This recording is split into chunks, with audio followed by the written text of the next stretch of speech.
ఒక అందమైన పల్లెటూరులో ఒక చిన్నారి పాపాయి తన తాతమ్మతో కలిసి ఉండేది. ఆ పాపాయి పేరు రాణి. ఆమెకు 5 ఏళ్లు. రాణి చాలా చురుకైనది. ఎప్పుడూ ఏదో ఒక అల్లరి చేస్తూ ఉండేది. తాతమ్మ పేరు లక్ష్మి. ఆమె చాలా ఓపిక కలది. రాణిని ఎంతో ప్రేమగా చూసుకునేది. ప్రతిరోజూ ఇద్దరూ కలిసి తోటలోకి వెళ్లేవారు. తోటలో రకరకాల పూలు, పండ్లు తాతమ్మ ఒక్కొక్క పువ్వు గురించి, పండు గురించి రాణికి చెబుతూ ఉండేది. రాణి ఆసక్తిగా వింటూ ఎన్నో ప్రశ్నలు అడిగేది. తాతమ్మ ఓపికగా అన్ని ప్రశ్నలకు సమాధానం చెప్పేది. ఒకరోజు రాణి తోటలో ఆడుకుంటూ ఉండగా ఒక అందమైన సీతాకోకచిలుకను చూసింది. అది రంగురంగుల రెక్కలతో ఎగురుతూ పూలమీద వాలుతూ ఉంది. రాణి దాన్ని పట్టుకోవాలని దాని వెనకాల పరిగెత్తింది. సీతాకోకచిలుక ఎగురుతూ ఒక పొదలోకి వెళ్లిపోయింది. రాణి కూడా దాని వెనకాలే పొదలోకి వెళ్ళింది. పొదలో రాణికి ఒక చిన్న గుడి కనిపించింది.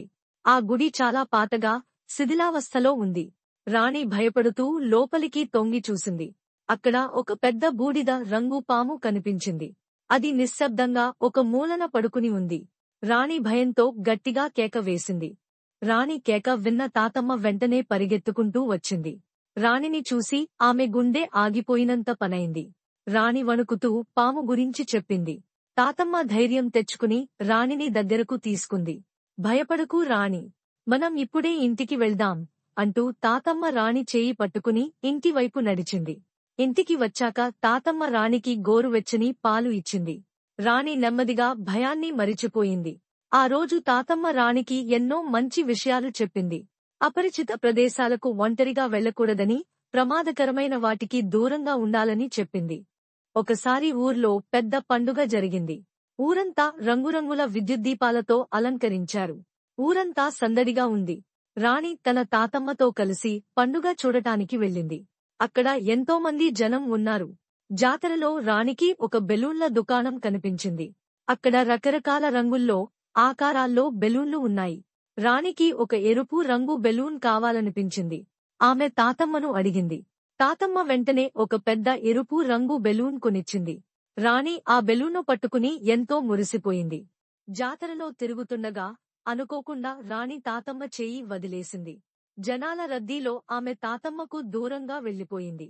రాణి చుట్టూ చూసింది. ఎక్కడా తాతమ్మ కనిపించలేదు. ఆమె ఒక్కసారిగా భయపడిపోయింది. కళ్లలో నీళ్లు తిరిగాయి. తాతమ్మ, తాతమ్మ అంటూ రాణి గట్టిగా ఏడవడం మొదలుపెట్టింది. రాణి ఏడుపు విన్న ఒక పెద్దాయన ఆమె దగ్గరకు వచ్చాడు. ఏమైంది పాపాయి? ఎందుకు ఏడుస్తున్నావు? అని అడిగాడు. రాణి తన తాతమ్మ తప్పిపోయిందని చెప్పింది. ఆ పెద్దాయన రాణిని ఓదార్చి స్టేషన్కు తీసుకువెళ్లాడు.